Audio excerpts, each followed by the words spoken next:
Alright, so what we're going to be doing here today is we're going to go over how to mix your monochromatic color scale that we have here. So you're going to need your white pencil, your black pencil, and whatever color you picked in the center here. It could be a primary or a secondary color. For this one I picked red, and you want to make sure that they're sharp, not too sharp. A couple turns in the pencil sharpener will do just fine. And then what we're going to do is you're going to be mixing like a value scale using the pigments of the watercolor pencils. So you're going to have the most white in this one, and it's going to get less as you come down to here. Then for the black, you're going to have the most black in this one, and it's going to be less till you come down to here. No black in the white box and no white in the black box. And I'll show you how the red comes in just a couple minutes. So what you want to do, I know that it's a little bit redundant, but you take your white pencil and you want to go over it pretty liberally in the white box. You want there to be the most white pigment in this box here. Then it's going to be a little less every box that you go down till you get to the black. So for the first couple, I'm going to put a lot of pigment in there. I'm going to be pressing pretty hard with my pencil, and then I'm going to get lighter with less pigment as I go down. I know that it's difficult to see, but it is important that you put it in there because otherwise you're not going to have any white pigment to mix with the black and the red. Okay? Then for the black, we're going to color in the black box. It doesn't have to be completely solid. You can leave some of the paper showing through.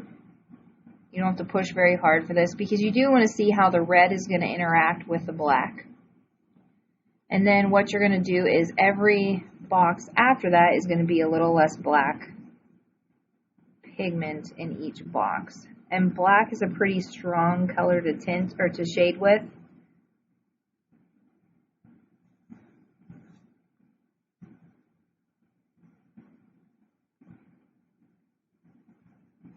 And every time that you go down a box, it should get lighter.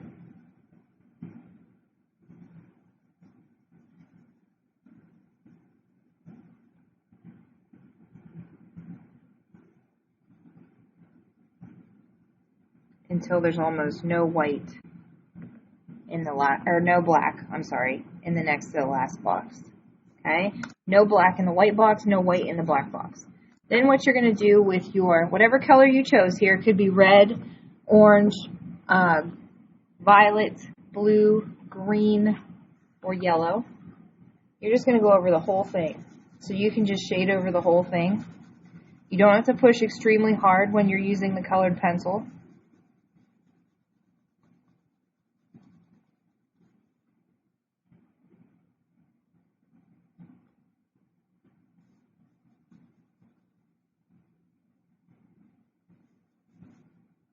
And then when you get to the black box, you want to add a little bit more of whatever color it is you're using. In my case, it's red to the black, so you can see how they interact. Now, these are watercolor pencils, so you're going to be able to see some of the coloration of the paper through there, and that's fine. It's not going to be a solid color. It's going to be a little transparent, and that's all right. So what you're going to do then is you're going to take your wet brush, and in each box here, you're going to mix your paints. Try not to get the boxes blended together.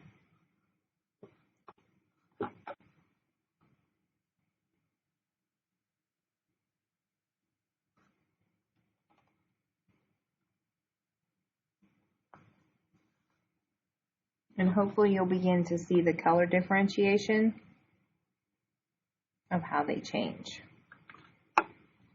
And you want to make sure that you rinse your brush out after every color swatch that you move to.